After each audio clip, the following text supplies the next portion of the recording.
Hey everyone, and welcome to this week's episode of The Games We Love, a weekly video game podcast focused on positive and fun discussions about games, industry news, and more. I'm one of your hosts, Aaron White, and as always, I am honored to be joined by my amazing co-hosts, Jessie BadPikaPi. Hi. Kevin Brackett. Hey everyone. And Brad Heyen. Hello. Well, guys, we made it. 2 weeks as a podcast. That is something to be celebrated. Not all shows do. I see Brad pumping his fists. You did it. You were worried a little bit. You were slightly nervous. Just a little. You've gotten through some tech upgrades already, and here we are on the other side. I wanted to start by asking everybody how your week was. Jessie, I know you had told us all about your HelloFresh sponsorship that you had going last week, and just wanted to get an update from you on that. Maybe that could get us started. Yes, thank you. Yeah, so that's been amazing. Stressful because it's so important to me to be able to do well on this. But I am currently at 21 signups, which is amazing. The max that they allow me to have sign up is 50, so I was like, I need to get 50. But I think at this point I'm just gonna hopefully, because it ends on the 5th of May, my promo code and sponsorship. So I'm hoping by the end of my sponsorship on May 5th, I'll at least be able to get to 25 signups. Oh, it's amazing. Well, I don't want to turn this into like a HelloFresh sponsored podcast, unless HelloFresh are listening and want to sponsor us. Right? But we got to tell this story because it's kind of cool. So all three of us, in addition to Jessie, have actually now tried HelloFresh. Brad actually was already using it.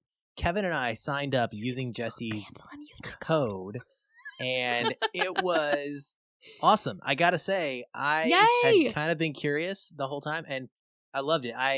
I'm a single guy, glad. so I got like enough meals to make one and have leftovers for the second night, and I was a little bit nervous because I was like, I'm just gonna eat the whole thing, right? But I didn't, and I had my second night of leftovers tonight, and it was perfect. Like, I was full, it was delicious. It was like 30 minutes or less to cook the thing, and I mean, I'm sold on it. I really am. Yeah.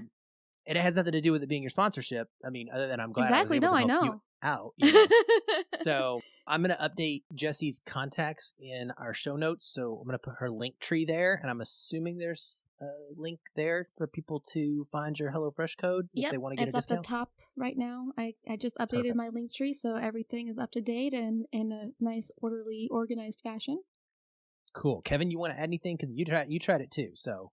Yeah, no, it's really neat. I wanted to try it for a long time, and then Jessie said she was doing that, and it seemed like a good opportunity and help support a friend. And it was just so easy. Like the food comes in, in a box that keeps things cold in there, and then you put the stuff in the fridge, and each meal's separated into a bag, and you get it all out. You follow the very easy to follow instructions that come in the bag, and it took me 35 minutes to prepare this whole meal that had all these different ingredients and spices and everything, and it was delicious. Yay! I'm so glad that you guys enjoyed it. Yeah, absolutely. Cool. Well, I want to start the episode off by getting to a listener question. And listeners, if you would like to leave us a question for us to answer on the show, you can just find any of our social media channels and drop us a note, send us an email, any way you want to get a hold of us. But we're going to usually start each and every episode with one of your questions. Hopefully they're somewhat easy to answer. These are meant to kind of be like an icebreaker for the episode and not an in-depth analysis or treatise on why we feel a certain way about an entire genre of games or something. But I want to start with my friend Jeff, who is currently playing Super Mario 3D World and Bowser's Fury. In fact, I think he rolled credits tonight, so congratulations to him on that, I guess. But he wanted to know what our favorite 3D Mario games are. I hope you guys have played 3D Mario games. I'm assuming that's the case. Of course. This is something pretty normal. I thought it was pretty good chance of that. So, Brad, why don't we start with you? What is your favorite 3D Mario game? I would have to say the last one I completed is shamefully Mario 64. I've played Odyssey, I've played a little bit of Sunshine, a little bit of Galaxy, and even Bowser's Fury this past year, but I always kind of fell off of them, so there was always a special place in my heart with Mario 64. It was one of the premier game. It was the premier game for the N64, and I remember playing that, as I talked about on this podcast last week, with my dad, and just enjoying the heck out of it. I replayed it for the first time in 2020, actually, when they released it on the Switch, and I didn't get all the stars this time, but rolled credits on it and really enjoyed it. So that would be my choice in the limited Mario games 3D that I played. Awesome. Okay, what about you, Kevin? I'm going to have to go with 3D World because I think that game is perfect. Growing up with the old Mario games like on the Nintendo, I really love that type of gameplay. And I think what 3D World did was it integrated the feel of that game, but it also obviously updated things for 3D and added new abilities and obviously putting it in that new 3D space. But I think that game's amazing, and I've had the most fun with that I've had since probably the Super Mario World on the Nintendo. Meow. That's what we've been messing with our friend in our group chat lately. We just keep making fun of him and being like, you just like being a kitty. That's what it all boils down to. It's a good. I mean, don't outfit. we all? Isn't Yeah, that I guess we kind of all do. Super Mario 3. 3. Yeah, well, that was That's a a raccoon, Tanuki, right? though. Well, Tanuki. it's similar. Sorry. It's similar. The animals in I general. know, but we're gonna get hate mail though if you call it Tanuki. Oh no! Cat, I just meant the animals in general. All right, Jesse, what's your favorite 3D Mario game? See, it's hard because I think I always tend to go for what is more my original favorite, which my first one I played was Super Mario 64. That's always going to be like a special one in my heart. The other ones I have played are the Mario Galaxy 1 and 2. I never played the Sunshine one.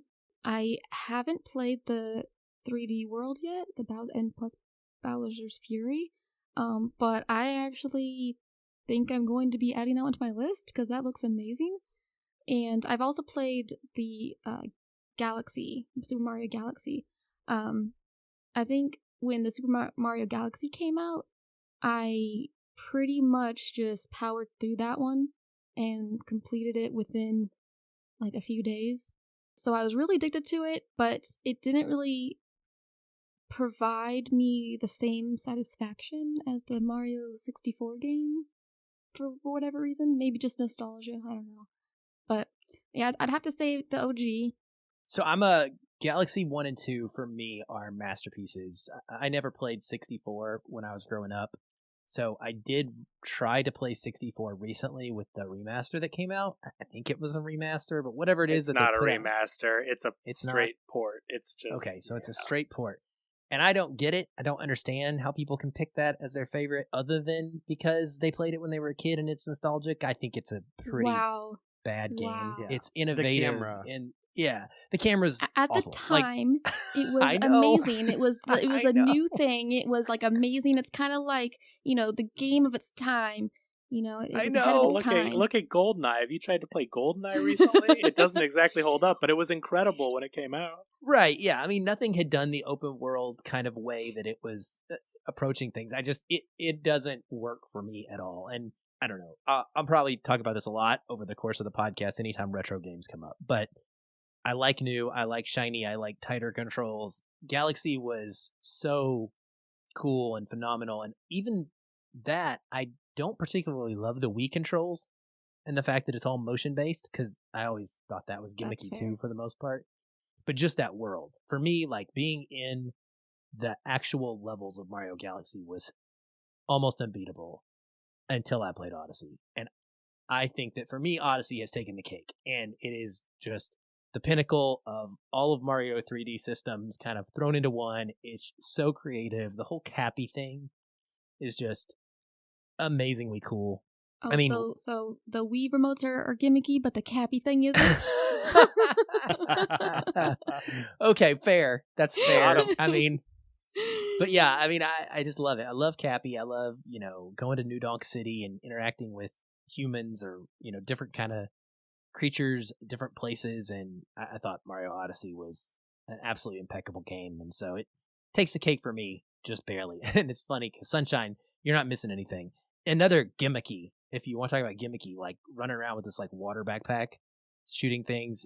I don't hate it nearly as much as some people did, but yeah, it seems to be on the top or near the top of the most disliked Mario games ever. 3D games. Yeah, ever. Yeah. I mean, I would never say got into all Mario games. Yeah, not even. 3D. I can't say one way or the other because I've never played it, but I do agree from the reviews. I'm not missing much. No, you're not. 3D World, though, however, I would co-sign. I haven't finished it yet, but I have played some of it, and I highly recommend that one. It's Yeah, I'll be so getting fun that. to play 3D co-op. Land is great as well. I'll probably be getting this after we're done here. Awesome. Well, speaking of games, we'll get into what we've been playing. Let's see, where we want to start. I'm going to start with you, Kevin, because you're listed at the top of the notes. That's the real reason. And Thank you. I'm honored. what happened? I was about to make up some like witty and fun little like segue, and then I just was like, no, I'm just going to put it out there. You're here at the top, Fair. so that's why. But what have you been up to, man? Well, you guys sidetracked me. I told you I was going to try to play some more Returnal. I was going to try to beat Horizon Forbidden West. I didn't even turn on my PlayStation 5 in the last week once. I mean, I haven't had much time for gaming, but you guys got me distracted with this little game called Rogue Legacy, the original. I love Metroidvania games so much. I'm a really big fan of the roguelikes, and I didn't realize that this Rogue Legacy is really where it started. Somehow I completely missed it. Yes, sir. I love Dead Cells. I love Hades. And then I played Rogue Legacy, and I realized this is where they all got their basis. Like, this does all the things that the games I love, these roguelikes, do, but it's like this little game was doing it back then, and I can see where they picked that up and ran with it. I've played for 6.5 hours, and I got the game, a couple nights ago or something? So I've just, in my free time the last 2 days, played 6.5 hours. I bought it for PC, and then I bought it for iPad so I could play it when I'm in the other room watching the baby or whatever, just so I would have that flexibility. And I love it. It is, like I said, it's everything that I love about a game like Dead Cells. It just has such an addictive foundation where you're going into this castle, and I would be embarrassed if you saw the family tree, because this game, what you do is it's like a genealogy of, you start off with a character, and then when you die, you pick one of 3 characters to carry on that legacy.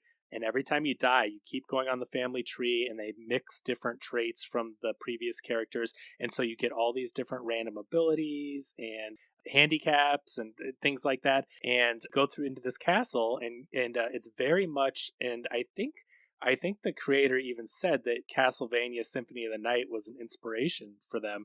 And that is one of my all-time games, if I haven't mentioned it before. Okay. Symphony of the Night is an all-timer for me. I think it's one of the greatest games ever made. So when I see the roguelike formula and how the art and the enemies and everything are inspired by Castlevania, it makes perfect sense. And I have been having so much fun going through. But the embarrassing part is that I think my family tree is like, in those 6 hours, I bet you it's like 100 characters deep. I mean, I'm dying so fast. It is such a hard game. But I can't stop. Like, I keep trying to get further and last longer. I think I'm level 22, which you get a skill tree like you would see in most games. And you can up your health and your magic and different strength abilities and all that. So, like, at level 22, and I'm dying quicker than I do in Returnal, which I thought was a hard game. But this game is super challenging and super fun. I would suggest to anyone, if you've never played this original Rogue Legacy game, it is so neat. And then I can't fail to mention that Rogue Legacy 2 literally launched the 1.0 version today. But That's right. before you get there, seriously, this game still holds up. What is it from? Is it like 2013, Aaron? What year was the original? 2012, 2013, something like Okay. that. 2013 is when I discovered it at PAX, so I think that's probably when they... So it's a decade old, but seriously, the gameplay still holds up. If you like games like Hades and Dead Cells, like I mentioned, and really any of the other Metroidvania games, if you like those, this game still holds up and is super addictive. I'm going to be playing through it a ton. So that's where my focus has been, and I could not be happier. Now, does it have cross-save at all for the PC and the No, iPad? So you're running 2 different characters? Okay. Yeah, I just goofing around. That's Really, the it was characters. only $3.99 on iPad. Yeah. So Yeah. if you buy it on PC, I think it's like $15.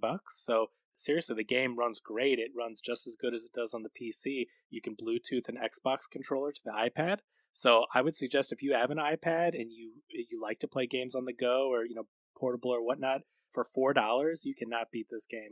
I've got Dead Cells on my iPad too, but I mean, this game, again, it's the foundation's there. You can see why so many of these developers saw this game and said, man, we want to make something like that. And of course there's improvements, and Dead Cells puts their own twist on it. Hades is amazing, the story, the artwork, all that. But if you want to see where it started, and I use that lightly. Obviously, there were some others, but if you want to see where they really took off, check out Rogue Legacy. I'm so glad to hear that. It has always been such a favorite of mine, and I championed it. There's somewhere out on my YouTube channel, from my very minimal streaming days, there's me beating a boss at one point and losing my crap over it. I don't even know if it was an important boss. I don't even know. Oh, you'll get there. How did that feel to beat a boss? Because in 6.5 hours, I have not beat one boss. Well, that's the thing. That's the beauty of these games, right? I think that's why we love roguelites, is what I would call them, and what how kind of distinguishes them is because you're always progressing. And for me, that's what it's all about. It's like I'm gonna die. I understand that, and I can totally accept that as long as I get some sort of progressive value. And it doesn't have to be big. It can be the most minuscule, small stat increase, but like give me something to build upon my death and not just make it get good, right? No, that's the beauty, is that I can see now every time I start a level, I last longer, the enemies are easier to beat. I mean, that's what all these games are. If you play the roguelike games, that's the thing, right? It's you're building up strength, building up skills. You're going to die a lot at first, and then you get the moves, you get the abilities, you start to figure it out. So that's the fun. That's why it's so addicting, because you're like, I can make it a little further. I can make it a little further. And someday I can be like Aaron and beat a boss. If you don't get distracted by Rogue Legacy 2 first. I know. But you know me, like as I've mentioned to my friends here, and maybe not on the show yet, but I'm kind of a completionist where like I would never watch the third movie in a series without watching the first two. Yeah. And so I can't just jump into Rogue Legacy 2. I'm like, I have to understand where it came from. And so I am like trying to get through a lot of this game before I even get into that one. I love it. Have either of you two played it, Brad or Jesse? I have not. I actually was just looking up to see what it was. I put a lot of time into it years ago. It was probably my most played game on the Vita. It's the perfect portable pick up and play game.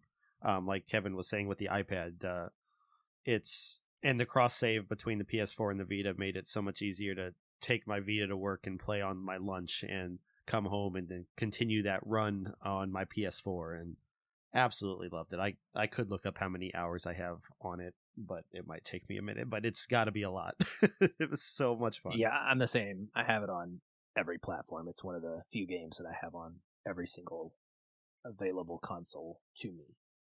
Every ecosystem from mobile. That's what I did with Dead Cells. Same thing. Dead Cells is so good. Yep. If you haven't played Dead Cells, I mean, that game is a masterpiece, and I've got that on every single system, because even though I don't have the cross saves with that, it's just such a fun game that you can pick up. I really don't care that I have characters that are further on some systems. It doesn't matter. You pick it up, you play, you get better, you get further, and then, it's the same thing. And if you pick it up on a different system, you're either a little further or behind, but it doesn't matter. You can pick it up anytime and just see how far you can get, and it's fun. Well, good. I hope we do get to Returnal at some point. I'm glad I didn't rush this afternoon. I was actually going to put in a run or two of Returnal. I haven't touched it in 11 months, so I'm a little nervous I wanted to kind of be able to block off some time to get reacquainted with it and the updates to it and stuff. So I'm kind of glad that you didn't get to that yet, because when you do, I want to be able to dialogue better with it, and I need a refresher myself before I can do that accurately, I would say, because it's been such a long time for me. Sure. Well, Jesse, what have you been up to? We know you've been busy with your cooking streams, but I know you've been gaming because I've been watching your Discord status update, and there's one thing that I keep seeing pop up, so I wonder if that's what you're going to talk about. Oh yeah. Does that happen to be the 2 Point Hospital game? It does. I've seen it almost every day for very long chunks of time. Okay. Yeah. So, I mean, there's certain games, and 2 Point Hospital fits all the criteria for me to hyper-focus, and I found out that I'm not the only one that's like that. Not only because of you guys in our discussion on the previous episodes, but the fact that my mod, Carm, and a few other people in my community on Twitch got that game because I've been playing it, and they started getting addicted to it, and now they're like, dude, I got 5 hours of sleep because I was playing at the hospital. So everybody's getting addicted to this game. It's amazing. I got it honestly, I don't even remember what year it came out originally, but I remember I got it because I've always been a fan of the Tycoon games when I was younger.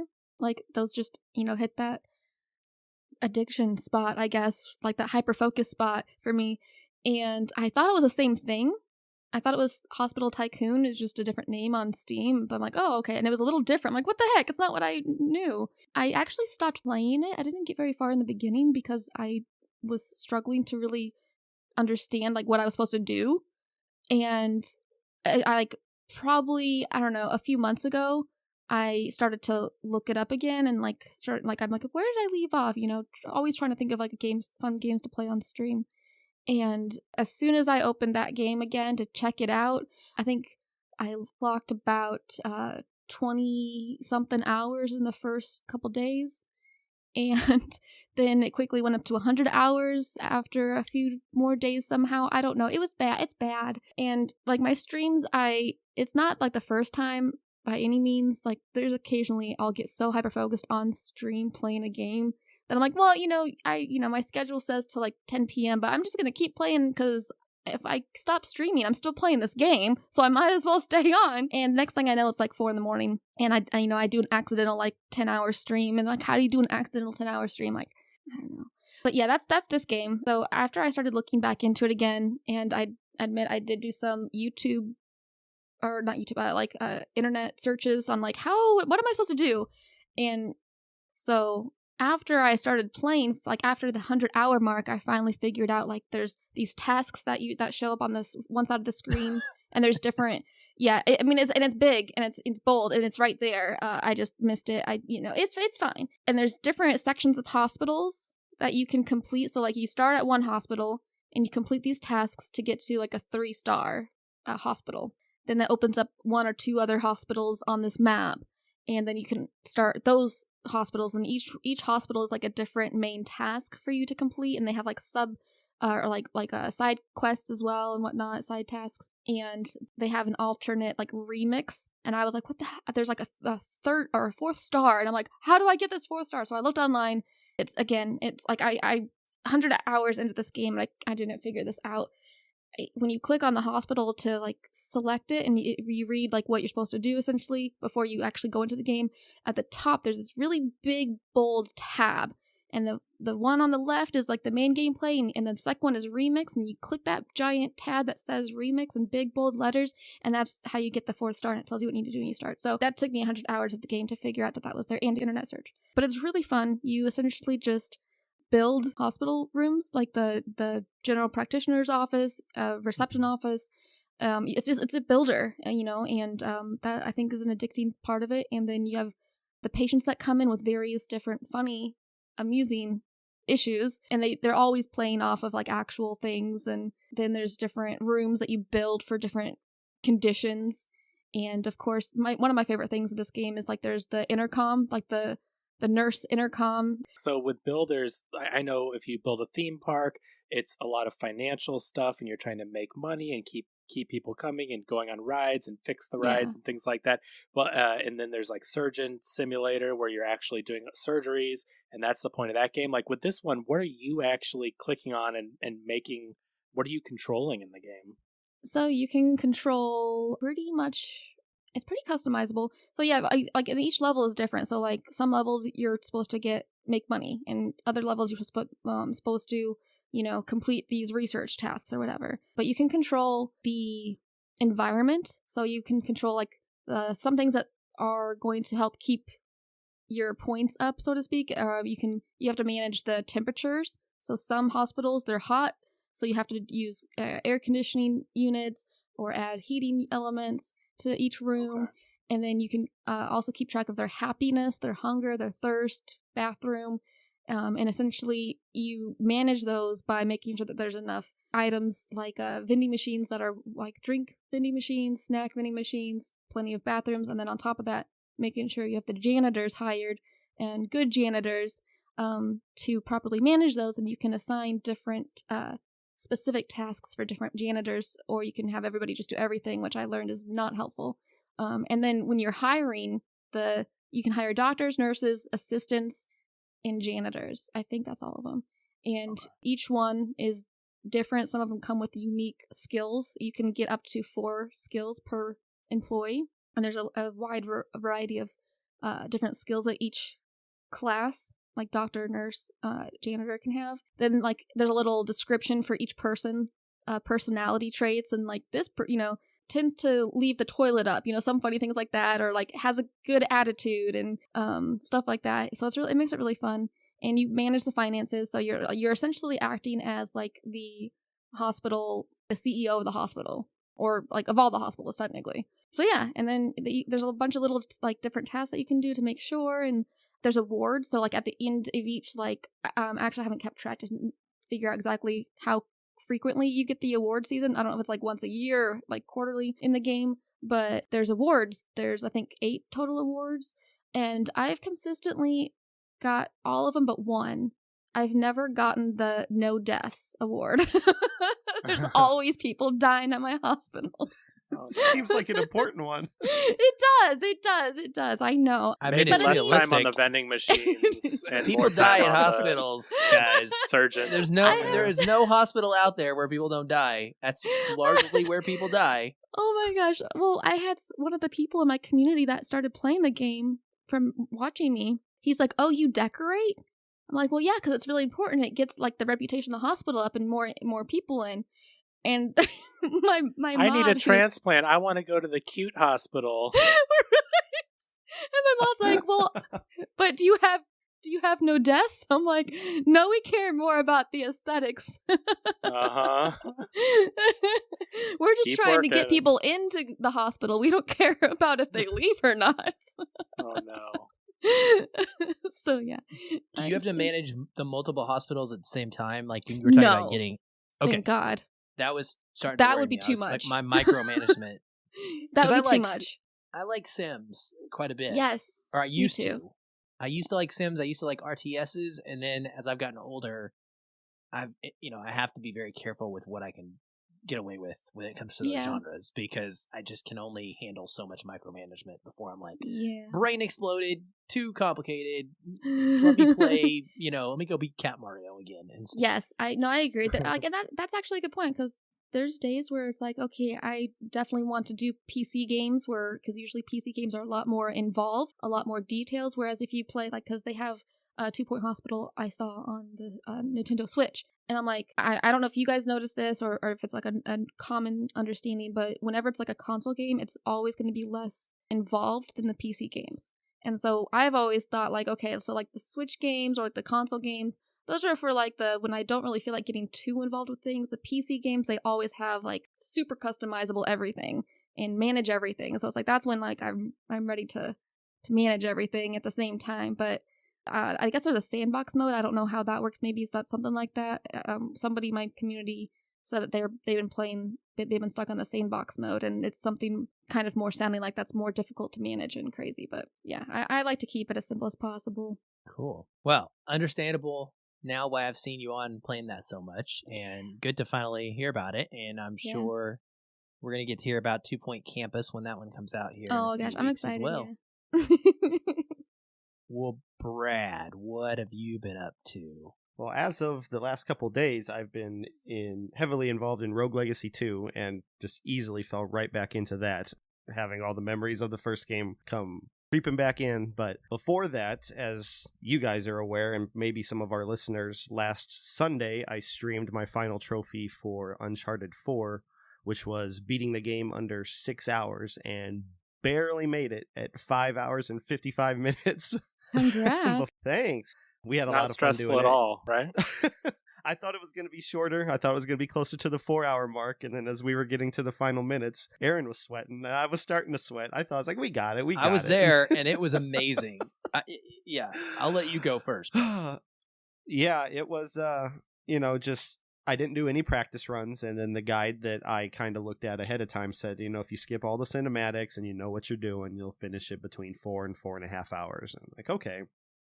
So after every chapter, I was looking at where they think I should be and where I actually was, and there'd be a little bit of a difference, and the difference kept getting longer and longer. And finally, we're over the 5-hour mark, and I'm like, I think we can still do this. I've just been through this game twice in the last couple of weeks because I had to play through on the hardest mode, and I had to collect all the treasures. Yeah, we cut it close. We cut it very close, but it was so satisfying. What about Crash Bandicoot? Oh, yeah. The game forces you, because Naughty Dog originally made Crash Bandicoot, they put a little Easter egg in the game to play the original Crash Bandicoot, both in the beginning of the game as Nathan and Elena are having dinner, and then at the very end of the game. So the first time I was like, all right, I'm going to run through this. I haven't played the original Crash Bandicoot since the last time I played Uncharted 4, which was 2016. But before that, it'd been years on the PlayStation 1. And I thought I could just run down there, but I end up spending all 3 of my lives trying to beat the first level of Crash Bandicoot and wasting all this time. And when Kevin told me early on, I was like, if you miss the speedrun trophy because you couldn't beat Crash Bandicoot, it's just going to eat you alive. I know you too well. And he wasn't wrong. And then at the very end of the game, when they make you do it the second time, I was just like, you know what? Anybody who doesn't know what Crash Bandicoot is, you run towards the camera, you have a giant boulder chasing you, and you don't want that boulder to hit you because, of course, you get smashed. And I decided, you know what? I'm going to burn all 3 of these lives by getting smashed by that boulder as soon as possible because our time is limited. And sure enough, we got through it. 5 minutes, just a little under 5 minutes to spare, and it was the most satisfying feeling because those last 15 minutes were tense. Like, it was, I don't know if we can do this, but we did it. So very happy.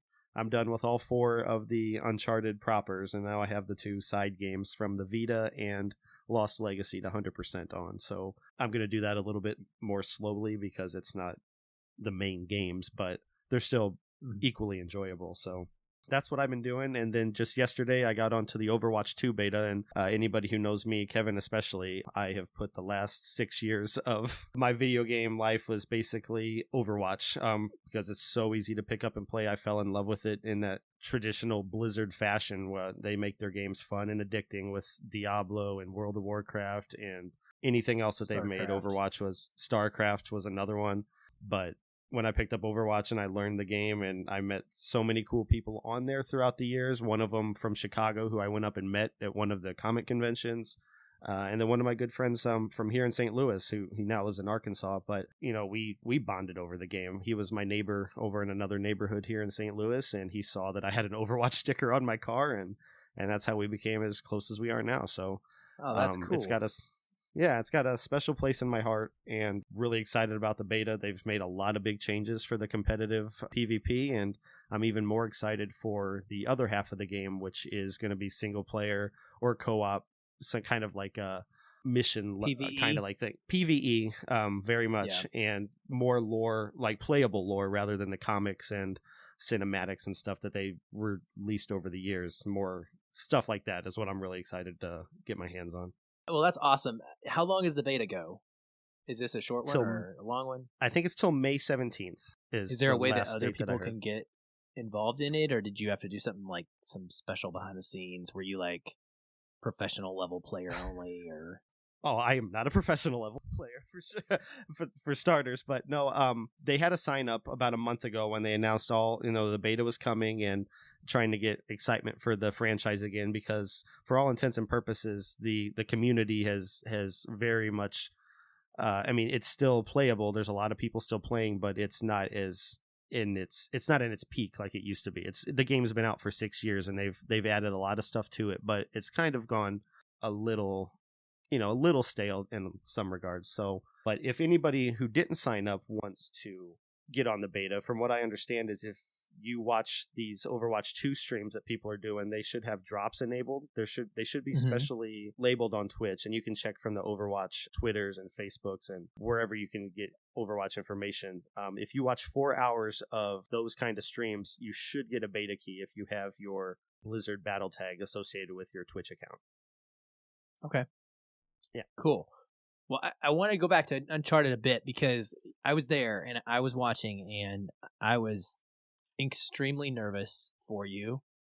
And as someone who doesn't really watch Twitch streams, that's not my thing. I don't prefer to watch other people play games. And I actually think that speedrunning in general is pretty dumb. It's like my least favorite thing personally. I can't stand it. So no. Let me get the end of this.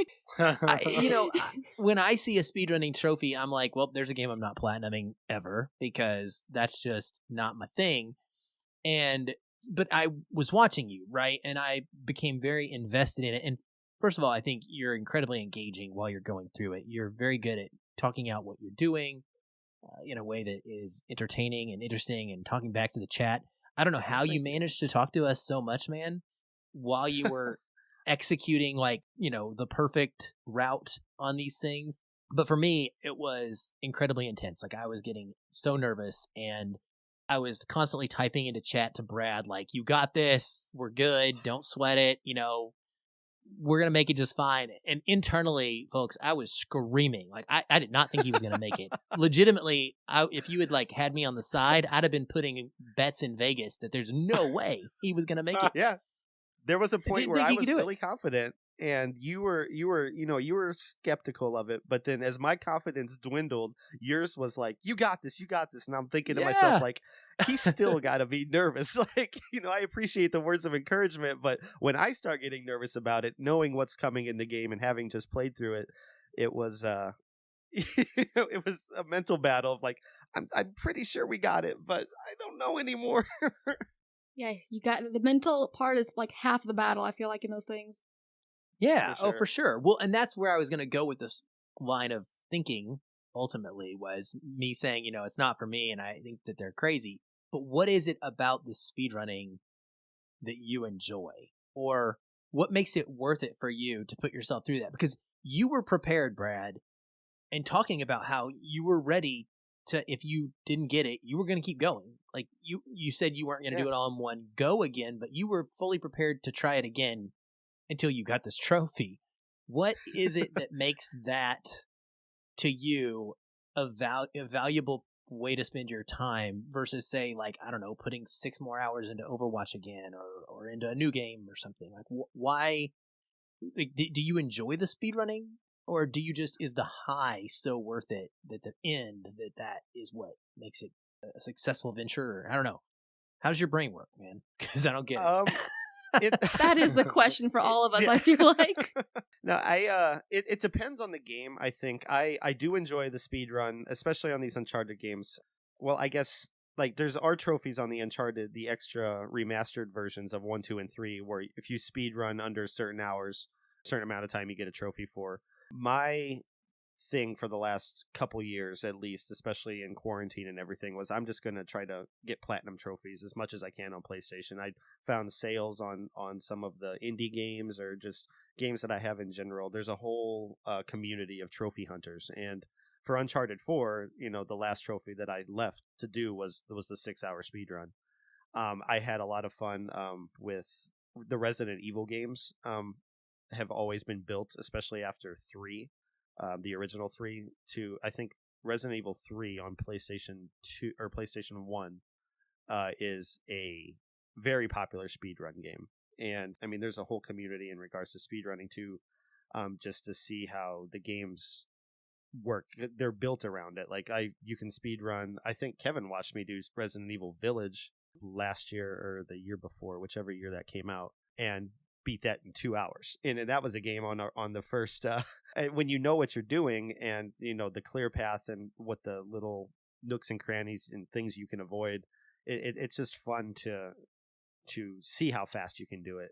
Yeah, I do have a good time doing that. I think there were some trophies dedicated to that as well. But for Uncharted, like, ever since the movie, I was just like, I'm going to go through the games again. In fact, I'm going to 100% them, because there was at one time that I didn't ever think I would beat any of these games on crushing. And then once you learn the game and the mechanics of everything and go through it, you're like, okay, this is, just replaying these scenarios, you can just kind of see how everything comes together and then plan your speedruns. And I think there's even some trophies on the original Uncharted 3s, where they have a special skin called Donut Drake, where he's like, I think 400 pounds and talks with a really deep voice, and you have to get through the game on a continuous speedrun. Yeah, it's so funny.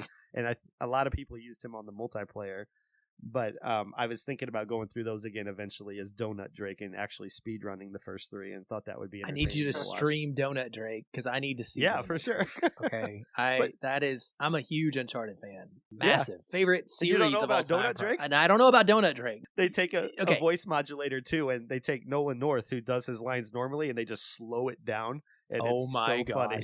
Yeah. I don't even want to Google it. I want to see it in real time. That sounds amazing. Sure. We'll do it sometime. You did use aimbot. I have to I did. say. Yes. We want to be real with the people here, and Uncharted's combat is not the highest point of its quality, I guess you could say. So it can be pretty tough on those harder difficulties shooting wise, and it was pretty fun to watch Brad speed run through here and just literally one-shot every single enemy. And there are some areas of the game where with his pistol, right? And there's some areas where you can really sniping. get choke pointed, and he's just boop, boop, boop, boop, boop, boop, boop, boop, and you just watch the cursor zipping across. You could tell he's not even moving. He's just kind of barely touching the thing, and it's across the map and one-shot a guy. Anyway, it was a lot of fun. And I was very upfront with it. There was no shame in using the aim, and even I think the guide recommends doing that, playing on the easiest difficulty, turning on aim assist, and just you can skip a lot of those encounters, but I chose to just run through them and blind fire because it would just zip to them and try to get to the next spot. So, but yeah, good stuff. Maybe one day we'll try a real one, maybe not, but for what that was, I had a lot of fun with it, and I appreciate you guys and anybody else who's listening that may have watched, and thank you. What's the Twitch channel? I'm going to have it listed in the show notes, but just in case people... It's That's Okay, Brad. That's okay, little Brad. Inside See, joke that's what with you me say and my girlfriend.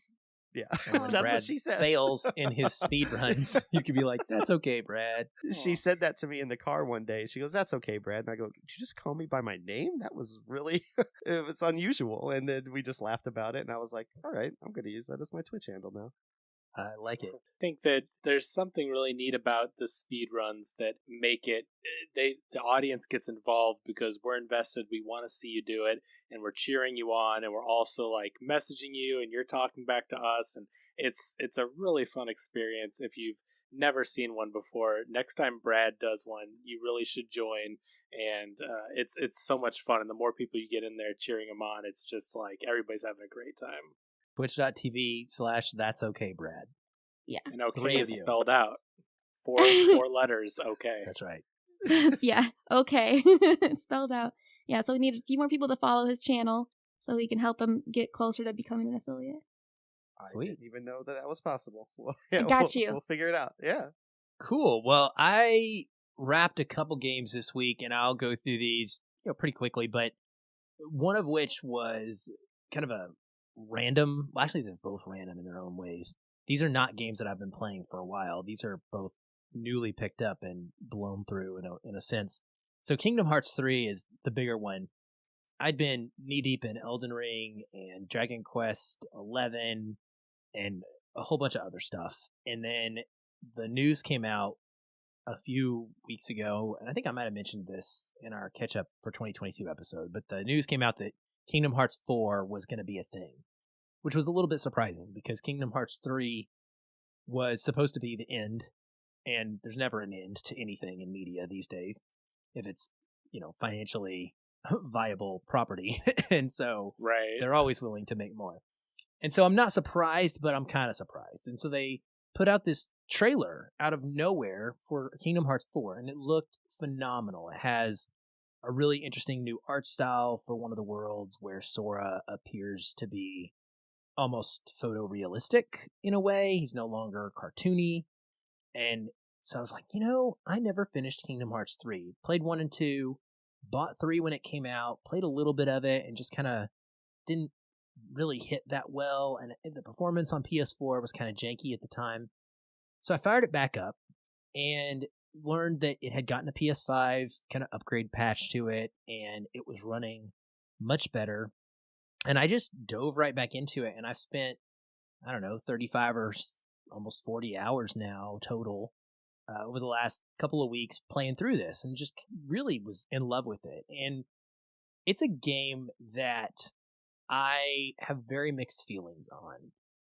And I titled this episode Rushing to the End partially because of Brad's Uncharted story, and partially because I found myself battling this problem of both really enjoying parts of Kingdom Hearts 3 when I was playing it, and then by the end, doing nothing but wanting to be done. And I kind of hated that it took me there, because I love the combat, and I don't know if you guys have played the series much, but it's just really snappy, especially in Kingdom Hearts 3. The way you can like switch between melee, and you do all this like awesome all over the screen traversal and quick maneuvering, and magic is very easy to mix in with your melee.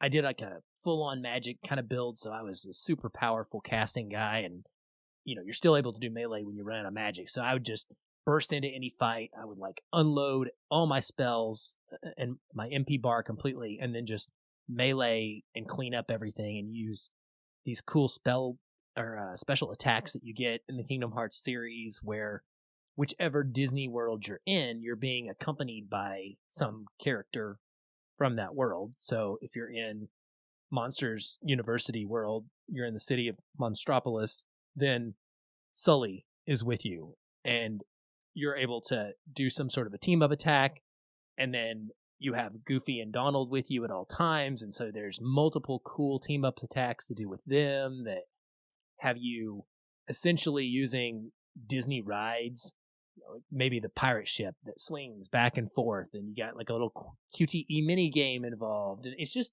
a joy to play if you're a Disney fan, to enjoy being in those worlds, going through the combat, looking for hidden Mickeys. Have you guys ever been to Disneyland or Disney World? Because this is a thing, yeah. right? Hidden Big Mickeys. Disney fan. Yeah, they're a thing.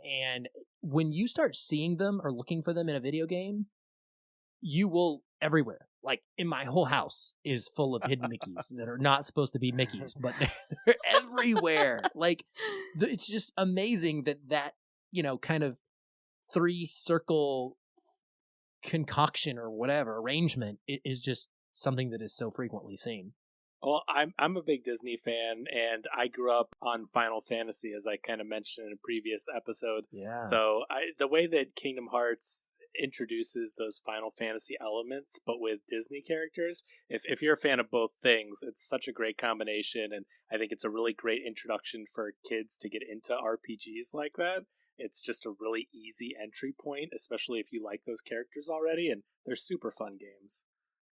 They are. And the problem, though, is that Nomura, the creator of Kingdom Hearts, is kind of famously known for being confusing, and the way in which the games progress over the course of this series, and there's way more than 3 of them. There's a whole bunch of like DS portable mobile games as well. The lore is so unreasonably complicated and nonsensical. I am so glad that you're saying that, because I felt that way, and I'm just like, am I Oh, the only good. one? It's like so convoluted, No. and it's so No, confusing. you're I not. actually kind of stopped playing. I love Kingdom Hearts. I actually stopped playing after like the second one, like had like the third variation or whatever. I don't know what was going on. So I'm like, it's overwhelming. I need to stop. I don't know if you guys are familiar with the YouTuber Video Game Donkey, but a couple of years ago, it was probably right after Kingdom Hearts 3 came out. He does a lot of really good stuff on video games, a lot of it more satire and comedy like, but he went through the whole story and just talked about how crazy it is and how everything that you're saying about it, but he tried to make sense of it all, and it's the funniest video, if I remember correctly. I was laughing very hard at it. Yeah. It's worth a checking good out. video. Yeah. I spent so many times trying to Google, like, the correct order, the storyline, and even then, like, every article kind of had the same feel. I'm like, okay, so I just have to accept that this is something I will never understand, apparently. So I'm glad I'm not alone in that.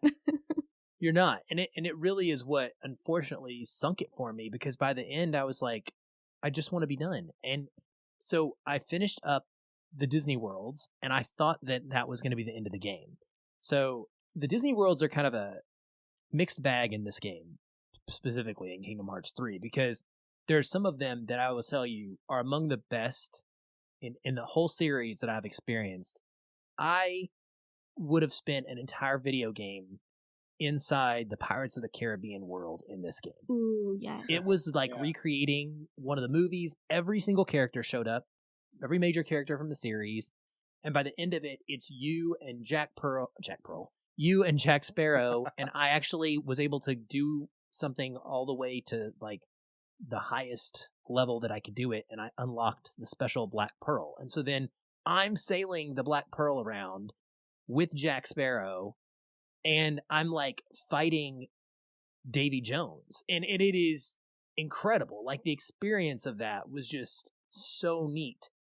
And being in some of the other worlds was, just as cool. Like you start off in Olympus and you're with Hercules. And that was a ton of fun fighting some of the gods from that movie and such. But then there's other ones where they put Frozen in it. And it legitimately felt like an advertisement and nothing more. At one point during the Frozen world, the game completely stops its momentum and it literally recreates Let It Go. The entire music video, you have no control of it. It's just a 4-minute cinematic of the Let It Go sequence. And that sounds it's like torture. so obvious. It's so forced, right? Like you're not interacting in any way in that. And it felt like, okay, Disney is like pushing this because they know it's such a big song. And I like the song and I like Frozen. So it's not about me like disliking it, but it just doesn't fit the flow of the games.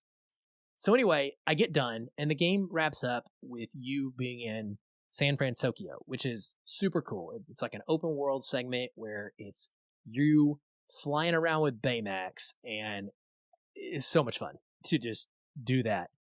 And we finish, and I'm like, thank goodness it's over. Did you say But San it wasn't. Francisco?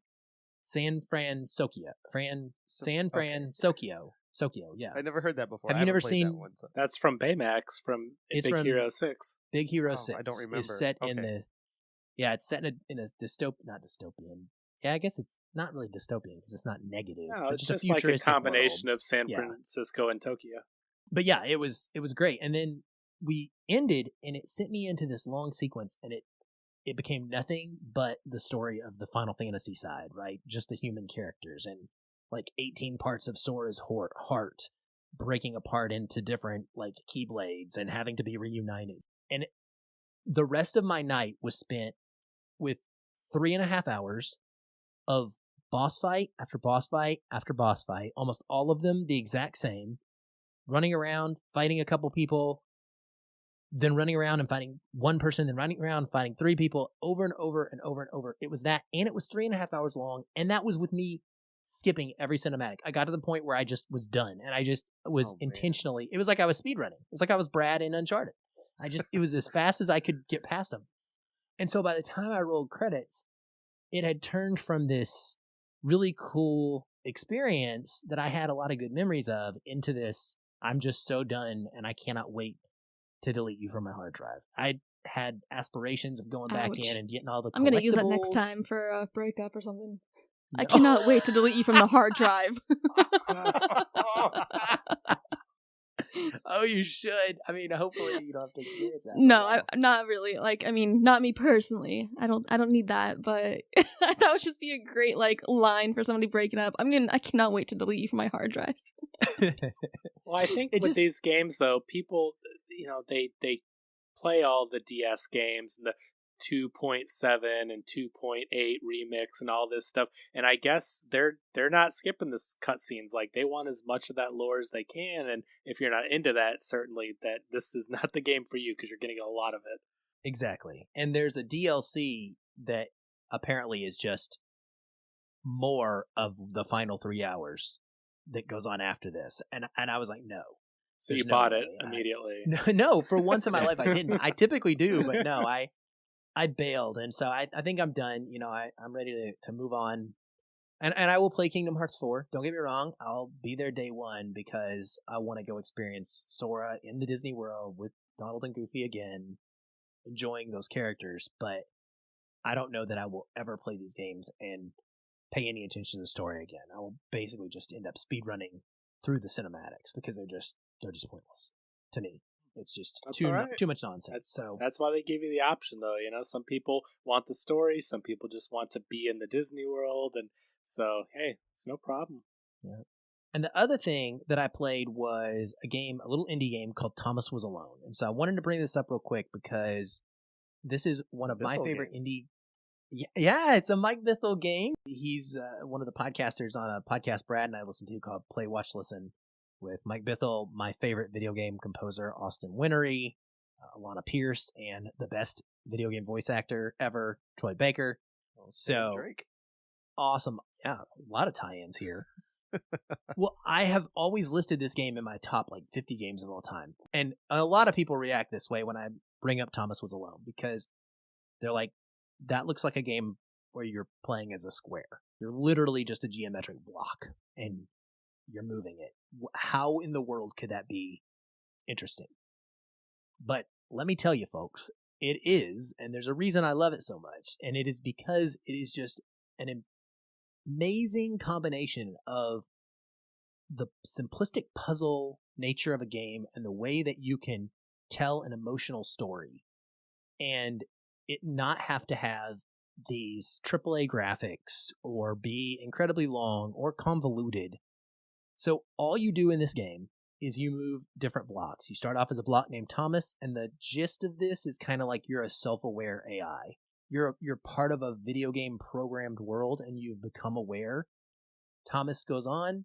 He meets other blocks of different sizes. There's long flat blocks that jump differently. There's one block that double jumps. There's a big gigantic square block, and that's the one that can go in the water. And so what you end up having to do is use your blocks to work together in order to navigate the various, structures within this world and get through the levels, because you can't do it all by one. Sometimes they've got to ride on each other. Sometimes it can get really interesting trying to figure out how to move this one over here and then that one over there, and then you got to go hit a button and come back and ride this certain thing up to the top of a level.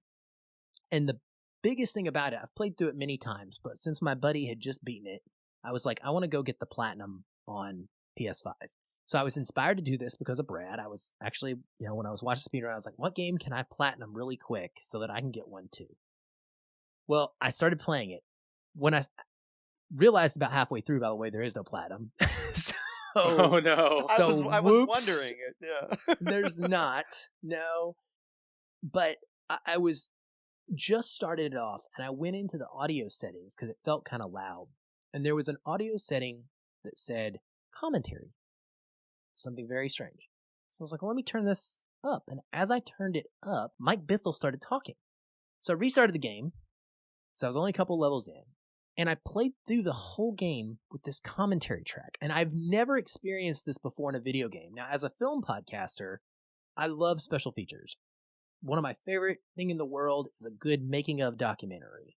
This was essentially a making of video game with the developer himself. I love NoClip. I'm a supporter of the NoClip video game documentary channel on YouTube that Daniel Dwyer does. I adore those stories that he tells about the behind the scenes stuff. And this was awesome. It was Mike Bithell explaining his process, how he designed levels with their intent in mind, how he designed the characters. He talked about the composer, David Housden, and how he met him and how he was young. And this was like one of his first big jobs. And he created this amazing score. He talked about the narrator and how that person came on board. And it was just really neat to see. Like, we get to one point where he's like, this is my least favorite level in the entire game. And so he talks about that while you're playing it. And I just made me really wish that there were more games that did this, because it is a truly unique experience. And Thomas Was Alone is a game you can beat in 4 hours or less. You can 100% it like I did. I've done it on multiple platforms now, even though there's no platform trophy, whatever. It's worth it. It's such a great game. And there's a small DLC that adds another 20 levels that adds in a jetpack element to some characters. So you can get a little bit extra. And that one has a little bit more skill-based challenges, where Thomas Was Alone's proper game is maybe a little more on the puzzly side than it is having to be, intricate movements with your characters. But I just cannot recommend this game enough. And it happens to be part of the PlayStation Spring sale right now, so it's $1. It's a $10 game, and it is on sale for 99 cents for the next 2 weeks. So from the day that this goes up on the feed, it's about 2 weeks, you can get it for $1. I think it is a must-play for anybody that loves indie games. I think it is one of the defining indie games of the generation, so I just think I think the world of it. And I love pretty much everything that Mike Bithell has made, but this is his best, by far, in my opinion. And yeah, hope everybody gets a chance to check it out. Cool. I'm going to play that with the commentary. That sounds great. Brad, have you played it? You knew it was a Bithell game. Had you ever? I knew it was a checked Bithell game just by word of mouth, him talking about it. I haven't actually played it. I think I own it. It might have been one of the freebie games at one point in the years that I've been on PlayStation.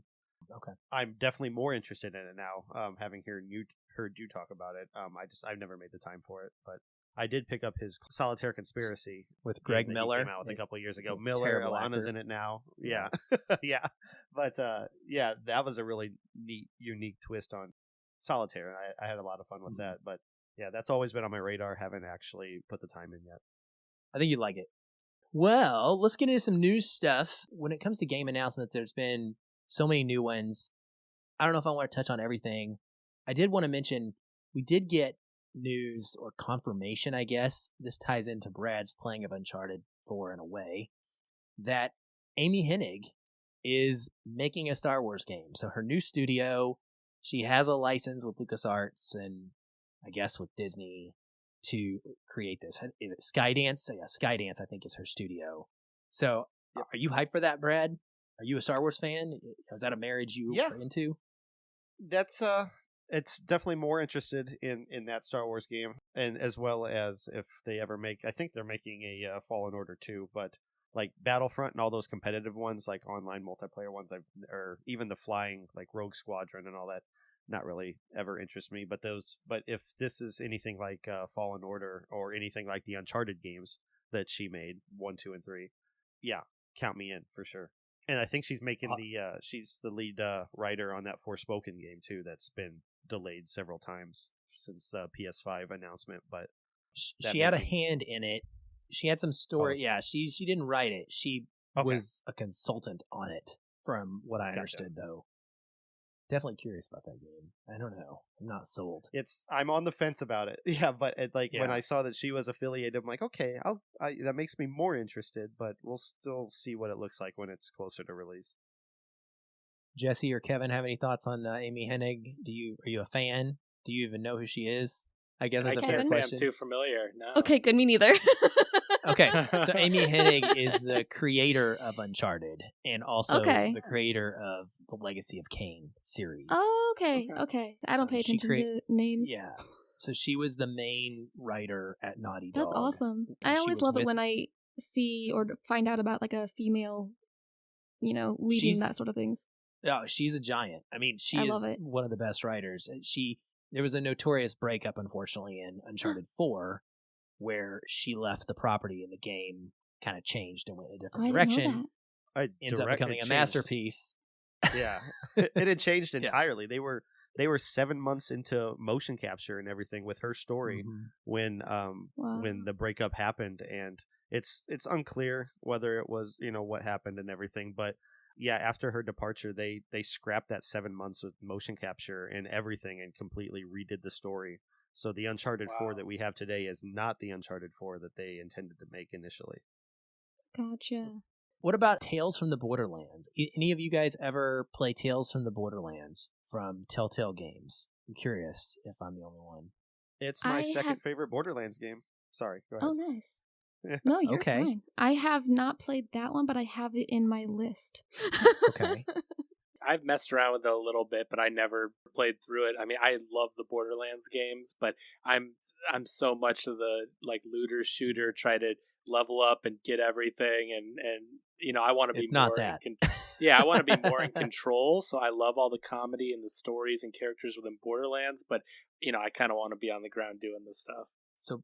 Brad, you said second favorite Borderlands game. It's my favorite Borderlands game, and I love the whole series as well, but I'm glad to find somebody else that appreciates the storytelling and the way that they do it. If you're unfamiliar with Telltale Games, go ahead. I was going to say, I thought they did a fabulous job adapting that property. I was always a fan of the Telltale games, as I think you were about to say, and yeah, aside from Borderlands 2, I would put it up. It's up there as it's not pure Borderlands like Kevin was saying, where all the fun is the running and gunning and shooting and looting and all the fun humor that they throw in there. But they get the humor and then just I haven't played it for a while, but I'll definitely revisit it since they're making the second one. I've always held it in high regard, even over the initial Borderlands and the prequel. And Borderlands 3 I had fun with, but like Borderlands 2 and Tales from the Borderlands are like peak for me. Yeah, so it being a Telltale property, it's got the method of storytelling where it's kind of chapter based. You go through, or episodic, I should say, not, and within the episodes there are chapters as well, but you're essentially just, it's a visual novel where you're making choose your own adventure type of decisions as you go, and characters can live, characters can die, characters can have different outcomes can happen. Sometimes not drastic different outcomes in the Telltale games, like there are more in the Supermassive it's come after, but there are definitely enough differences in the way that the games play out that it's interesting to find out how the relationships change based on different dialogue and such. And the announcement came that they are making a sequel to this, I guess that they didn't say sequel. They said an all new Tales from the Borderlands is coming in 2022. But here's the kicker, guys. It's coming from Gearbox and 2K. It's not coming from Telltale.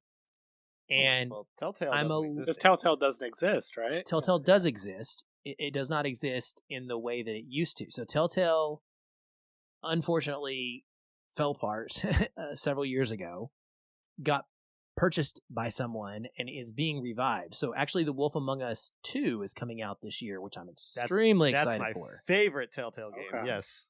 Mm-hmm. Yeah, mine's right there with you. And that is the new Telltale. And so that studio has kind of got the bones of that storytelling method in it, whereas Gearbox doing a Tales from the Borderlands game concerns me because the writing kind of was perfect in the way that Telltale implemented it, and then Borderlands 2 had such great writing, but as this universe continues on, for anybody who's played Borderlands 3, anybody who's played Tiny Tina's, like, it can really wear thin, and I just don't know if they can get the emotional balance right that you need to for one of these narrative-driven choice-type games without action to kind of distract you, right? It's not just all jokes. You have to really be locked into that story. It has to be tight. So I'm a little nervous, personally. I was pretty hyped for it when I heard the announcement, and then I read it was Gearbox, and I was like, oh, no. No, give it to Telltale, please. So I guess we'll see. But I guess Brad and I will be keeping our eye on that. I want to kind of end by talking a little bit about PlayStation and some of their direction that they're going here.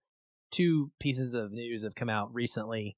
One, just this week, is that it's been reported that Sony's revamped PlayStation Plus service, which we're going to talk about in a second, has now gotten to the point where Sony is asking developers, or requiring developers, I should say, to create 2-hour-long timed demos for any game that costs $34 or more.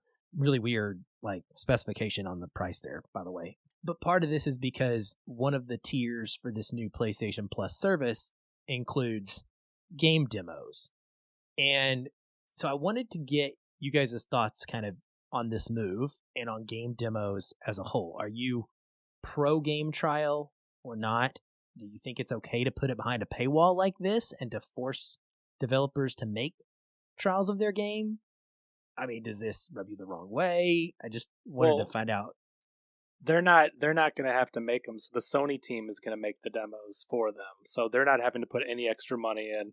And to me, a demo, I've been playing demos since I used to get them in a magazine, and they would mail them to me. And I'd play PC demos and then eventually PlayStation 1 demos. And I think it's great because if someone wants to play the game and pay $60 for it, they're going to do it. If you're on the fence, play the demo. And what do you really lose there? It's 2 hours. It's not like you're giving away your whole game. And I think it's a great thing. And these studios will hopefully sell more copies. And I mean, the paywall thing, yeah, I think that's a little weird that it's a paywall, but at the same time, I think that a lot of people are going to be getting this new service and all that it has to offer. So, and you're paying for that. It's $120 a year for this new PlayStation Premiere. Is that what it's, or Premium? So yeah, I think it's a cool idea. I think being able to play a game before you spend that $70 now is really really neat. Yeah, no, I agree. Yeah, I mean, I think that I don't know all the ins and outs of it, but if you said like you said, if it's correct, if PlayStation's going to be paying for it, if any extras are doing it for them, I really don't know how they feel about that. If I was creating the game, I'd kind of want to make sure the demo was what I wanted to show of my game and how it comes across. I don't know if that's what you mean it's doing. I feel like... Well, I'm sure they have input. It's just that, these studios they're not going to have to spend their money and their man hours to create it. Like PlayStation will do it for them and produce it. But if this studio is like, don't put this scene in there, we don't want to spoil something, I'm sure they have some input, but it's not putting the weight on the studios like, hey, we want these demos that we're charging monthly for, so you spend $50,000 to make one. No, it's like they'll take care of it, and I think their sales will go up. I mean, I honestly, how my mind works on the marketing side of things, like, why wouldn't you want to have a demo of your game, especially the higher price games? Like, if you have like a cheap game, like, it doesn't much matter. But if you're having like the standard like $60+ game and you don't have a demo, like you said, like I feel like when you test it out, that kind of like pushes you over that edge to decide to buy it, especially the games, because I don't know when this changed, but I know back in the day, a lot of games didn't let you carry that data over. And a lot of games nowadays, at least all the ones I've played so far that have demos, whenever you buy the full game, it lets you bring that data over. And sometimes it even gives you bonuses if you played the demo and completed the demo. I think that's really, really smart marketing on their side of things. I think that it can only help them. I don't see any negative downfall unless they're just making a really crappy game. But, at that point, like, they should just do better. And people are going to find out anyways. That's the thing. You can't hide it anymore, right? So, if companies are being forced to make a demo or have a demo for their game, if you're not making a good enough game that's going to be enjoyed by people, like, that's on you. But the internet, you're gonna have IGN, you're gonna have all these different scores, and so it's not like they're gonna fool anyone. Everyone knows when there's a bad game, right? So and I think it's gonna help the gamers here, like the common people, especially a lot of us that are interested in playing these games. Like, we're not rich. I don't know. Speaking for myself, I'm not rich. I don't have the money to spend $60 every time, and then it's like, oh, actually, I don't like this game, and then you can't give it back. You can't return it once it's opened. Digital games, especially digital. Especially digital now. Yeah, so I've always I think it's ideal, personally. I've always been pro too as well. I mean, I love demos and game trials. I think most people do, and I was a little bit kind of iffy on this at first, but I actually just was Googling while you were talking, because Kevin, I guess that news came out just literally yesterday. The update that Sony had said, no, we're doing this in-house. We're not having the developers make them themselves. So that is a big difference, because Sony Studios doing it, there's complications with that too, because you didn't make the game. So what you choose to put, in the demo is going to be interesting in how they form the demo versus how maybe a developer would want the demo to look. There's a potential difference there in creative opinion. But I think with Sony Studios doing it, it is much more fair, and it's just a toss-up. So, yes, I want more demos, and I want them accessible to everybody. However, if you're going to make so many of them, and you're going to require them to be made so much that you're making a team to do it in-house, I don't have a problem with you putting them behind that subscription paywall and it being a benefit, because to me it does feel like a fair benefit.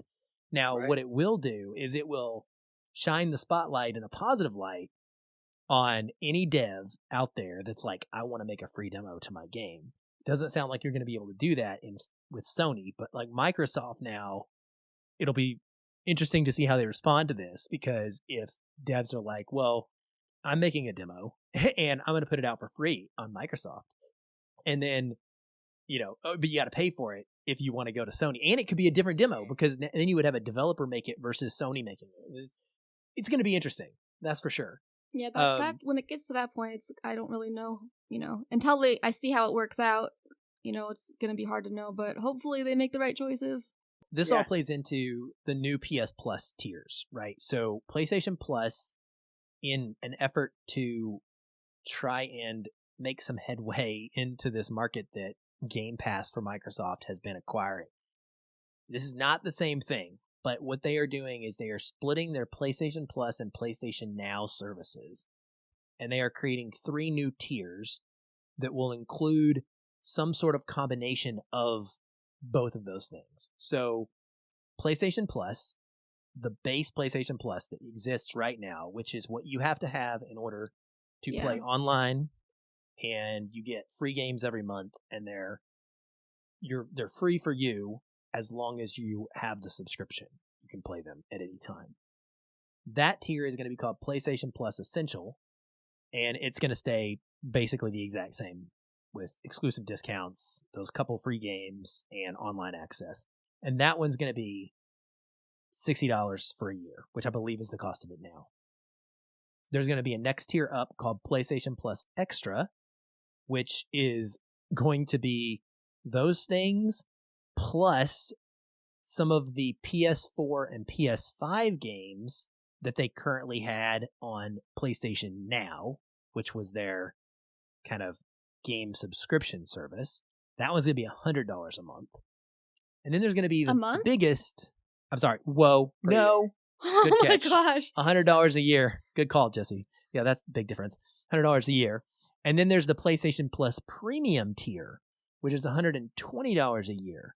And that one is going to get you all the previous benefits, the game trials and demos. It's going to get a catalog of what they call classic PlayStation games, and it's going to give you the ability to cloud stream hundreds of games that you don't have to wait on downloads for. That's the way they word it. Personally, cloud streaming through PlayStation's been way hit or miss for me, and I would much rather download the games. So it's not like that's a positive. That's their way of saying we're just not going to make it easy on you. Yeah. Because the streaming's horrible on there. I'm a current PS Now subscriber. I have been for years, and cloud gaming has gotten really good. I've tried most of them. I've tried Amazon's. I'm a current Google Stadia subscriber. I'm a GeForce Now subscriber for many years. Streaming's gotten really good. PlayStation streaming is not good, and the PS3, it's too laggy. It's not responsive enough. I wish they would let you download those games, because they're going to give you hundreds of PS3 games, but you have to stream them. You can only download the PS4 and the PS5 games, which is a shame. So I really hope they fix that in the near future. I do as well. I don't have a lot of hope that they will, just how they've handled it so far. But I do have a list of PS2 games that I am, crossing my fingers will show up on this service. That's for sure.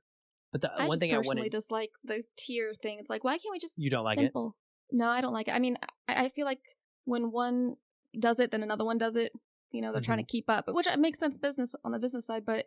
Like, that's how it's been, like, with the video games. I remember when, like, the first games where you had in-game purchases, before WoW even, I forget what it was called, but when they first started to make games that you would buy the game itself, and then in-game you had more additional purchases with real money, and I'm like, that is the stupidest thing, and nowadays that's all games, and, like, with the subscriptions, this is with, TV service streaming, like video services, like, start with Netflix and then Hulu, and now it's like Disney Channel broke off, and like everything's breaking off into these segments. So in order to like be able to see what you were watching originally, everything, they're like trying to make more money off of it. And there's somebody like, oh, we can make more money doing this, so we're gonna have it over here, and you end up paying like all these services towards like, this is pretty much like the same cost of cable at this point now, which is kind of the point of what we were trying to get away from. And it's not costing them necessarily anything extra, from my understanding. They're just trying to make more money, and it's like just a way for them to like work that. And then with like online, like gaming online, back in the day, PlayStation Online was free, and Xbox you had to pay for. I love that. Even like people didn't like it; it wasn't as good. I didn't care because I didn't really care about that, and it was free.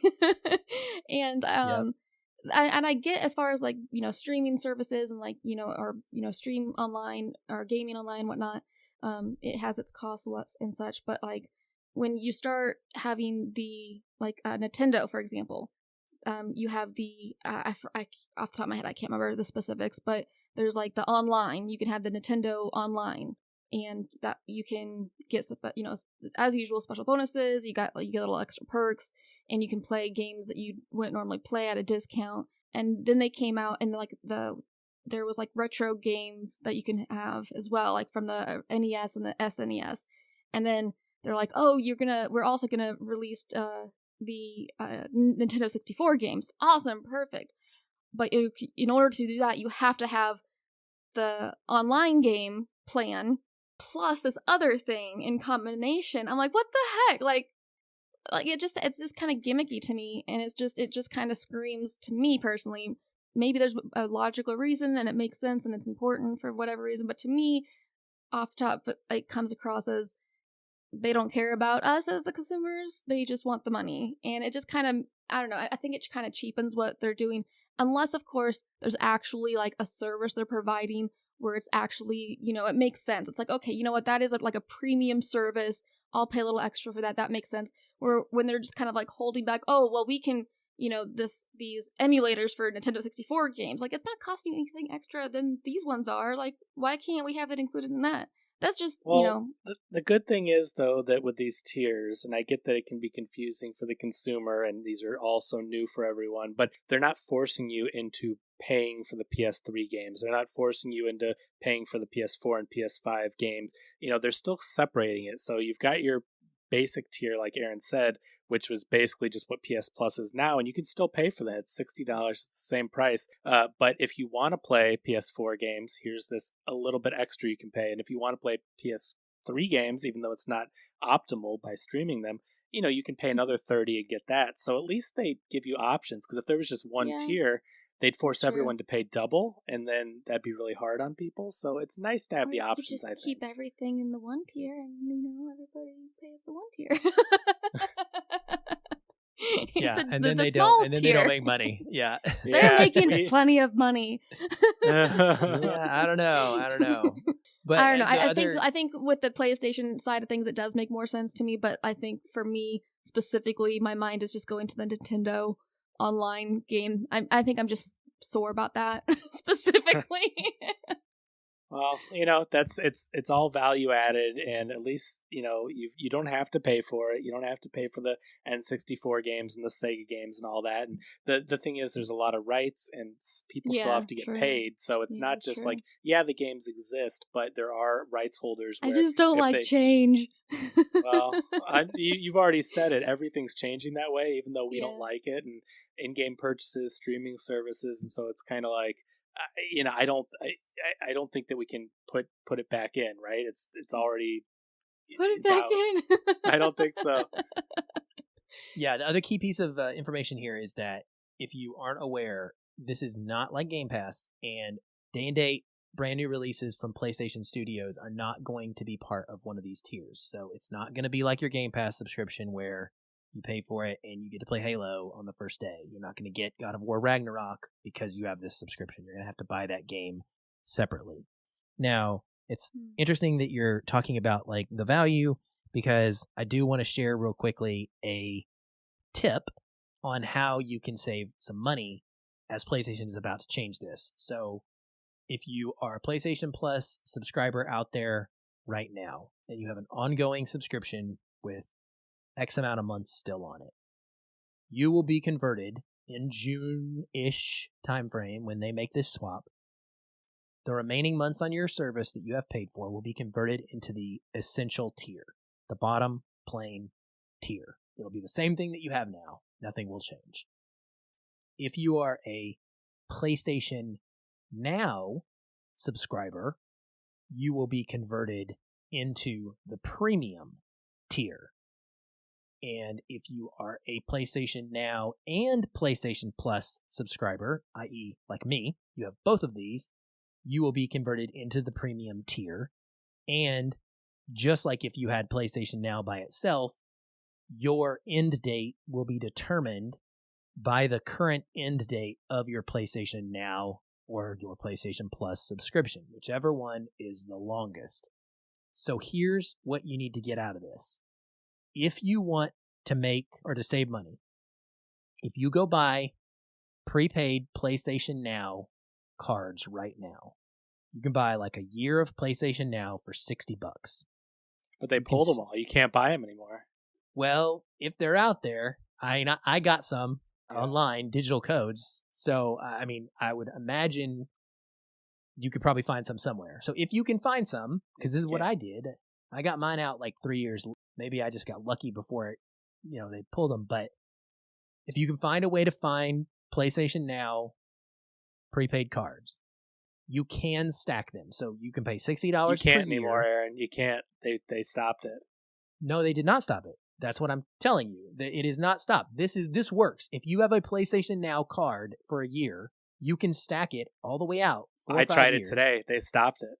This is What? new information. There's videos all about it. People are pissed. You can't stack them. Right now, if you try to redeem a PlayStation Now or a PlayStation Plus code, it says, sorry, this is not available. They paused all redemptions of prepaid cards. Like within the last few hours or so? Well, they can't do that because you've already paid for it. No, they can. It's a huge... I'll send you the link. Just cut this. You can't. People are pissed. PlayStation will not let you redeem. Literally just came out days ago and said that you could do this. I'm sorry. Yeah, it's brand new. I watched 3 videos on it earlier tonight. People are pissed. So I have a couple years of PlayStation Plus, and I tried one tonight. And since I already have PlayStation Plus, it will not let me stack my $60 code that I've already purchased.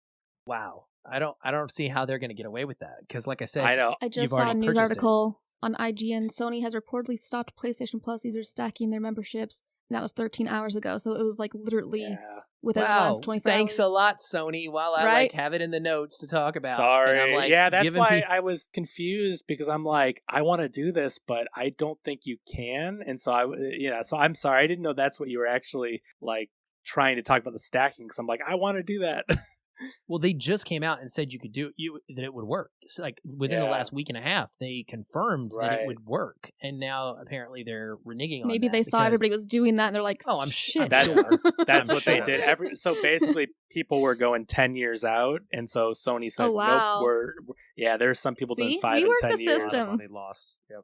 Yeah, I know. So that's a brand new development, though. So I'm sorry I didn't stop you earlier, but I was. See, that's what I'm saying. Myself. This is why we got to fight the system, guys. Yeah. Well, now I'm with you, Jesse. See, that's what I'm saying. Join the. They don't care about us. Well, trust me, I'm the one that bought the codes and didn't redeem them. I'm the one sitting on hundreds of dollars. I don't even have a current PlayStation system, and I'm pissed. Yeah.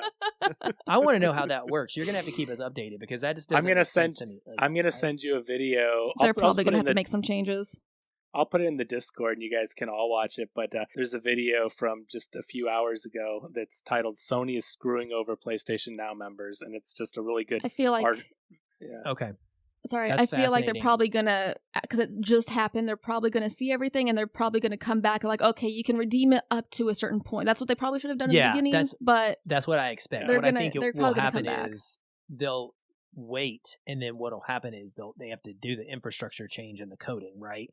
Yeah. What'll happen is Kevin will go to implement his 1 year of PS Now, and it will redeem as 6 months of PS Now. Right, so that exactly. It equalizes the amount of time. Because I did this same thing with Microsoft, Game Pass, and with there was a way you could buy an EA subscription for 3 months, and it would convert to 1 month of unlimited or whatever. And anyway, I've done these tricks for years with these services any way I could, and I'm bummed. I'm bummed. But that was more what I wanted to talk about with this. Is I was going to say how frustrating this is, because I have purchased these codes. I got a couple deals on PS Plus, just the regular, not now, even though I have that too. And I went to redeem it, and I'm like, "Are you serious? You're not going to let me use my code I paid for?" So they said, "Just hold off. We'll let you know when you can." But it's that's kind of BS to stop people from using something. Oh, it's they terrible, paid for. terrible business practice. Like that is not going to go over well.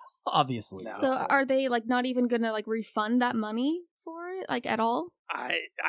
Yeah, I mean, at this point, I don't even know how they would manage that. But like Aaron said, they'll allow you to redeem them, but what they'll redeem for is the question. Yeah, exactly. They're gonna change it on you. Yeah, it's a you know bummer. that there's gonna be a lot of issues with that. They're gonna be swimming soon. But I just posted, so you guys can see it in the show prep channel, with the big banner, no subscription stacking from 7 hours ago. All right. Well, with that, we're going to be done with news because I'm angry. Oh, no. That's just... I know, trust me. I was very mad earlier when I said I can't use my I'm sorry. codes. Yeah, I feel for you. That's rough. So, listeners, if you like what you heard here, please subscribe, share the show with your friends, follow us on Twitter and all the other social media at The Games We Love. You can follow us and interact with us on our personal channels as well. There are links to all of that in every episode of the show notes. And if you enjoy what you hear, we would love to have you leave us a quick 5-star review on the listening platform of your choice. It helps us out. The more high ratings we have, the easier it is for new listeners to discover the show. So thank you in advance for that. Thank you for listening, because this is for you. We will be back soon. Check out the Rogue Legacy interview. If you have not gotten a chance to do that yet, go buy Rogue Legacy. And then just get out there and fall in love with it. Bye-bye.